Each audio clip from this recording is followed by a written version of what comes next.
Selamat malam, Assalamualaikum warahmatullahi wabarakatuh. Perkenalkan, nama saya Esther Veronica Skaludin, NIM 1121039. Di sini saya membuat video tentang dampak perdagangan bebas bagi negara berkembang. Untuk memenuhi mata kuliah saya ekonomi internasional dengan dosen pengampu saya, Ibu Langgang.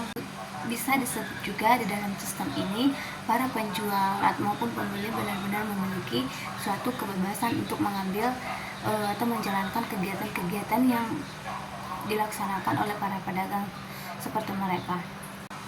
Meskipun dinamakan dengan pasar bebas, bukan berarti pasar itu sangat bebas dan tidak memiliki aturan. Pasar bebas juga sama seperti pasar-pasar pada umumnya, yang dimana mempunyai aturan sendiri yang harus dipatuhi oleh kedua belah pihak maupun pedagang dan pembeli. Apa tujuan pasar bebas?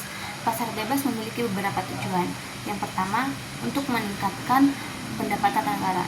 Dengan adanya perdagangan antar negara ini akan meningkatkan potensi pada satu negara untuk mempunyai pasar yang lebih luas. Untuk itu, kegiatan mengekspor ini dari luar negeri dilakukan untuk bisa meningkatkan nilai transaksi yang lebih besar.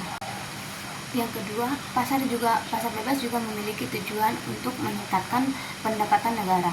Dengan adanya perdagangan bebas ini, negara juga pastinya akan mendapatkan pasar yang lebih luas dan pendapatan yang lebih besar.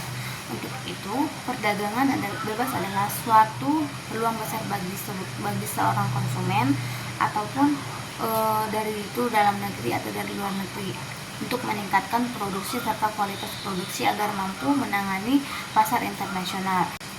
Yang ketiga yaitu memperluas pasar. Dengan adanya perdagangan bebas ini, suatu perdagangan yang lebih terbuka ke banyak negara juga akan mampu memperluas konsumen pada suatu produk, sehingga produk tersebut dapat dikenal bagi semua negara, bukan hanya untuk orang lokal saja, tetapi hal ini berlaku untuk setiap negara yang untuk dikenalkan produk tersebut dapat memiliki potensi untuk bisa lebih mendapatkan hasil yang sangat besar dengan kualitas yang baik. Apa itu ciri-ciri pasar bebas? Yang pertama, ciri-ciri dari pasar bebas yaitu sumber produksi dan alat yang dimiliki serta yang ditata oleh seorang masyarakat maupun perusahaan itu sendiri.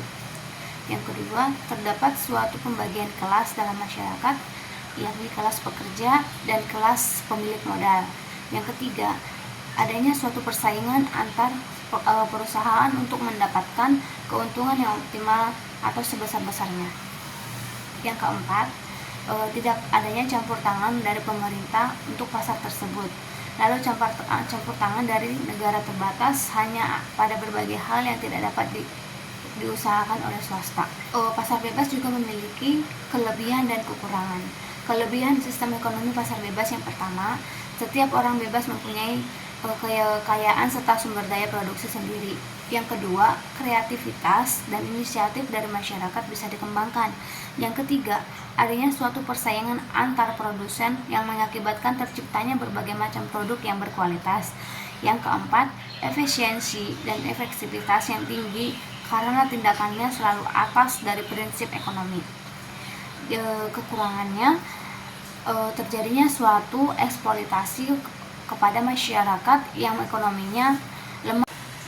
Dan untuk kekurangan sistem ekonomi pasar bebas, yang pertama, terjadinya suatu eksploitasi kepada masyarakat yang ekonominya lemah oleh pihak yang ekonominya kuat. Yang kedua, bisa mengakibatkan terjadinya monopoli yang bisa merugikan masyarakat. Yang ketiga, timbulnya kesenjangan ekonomi antara golongan ekonomi kuat dan ekonomi lemah.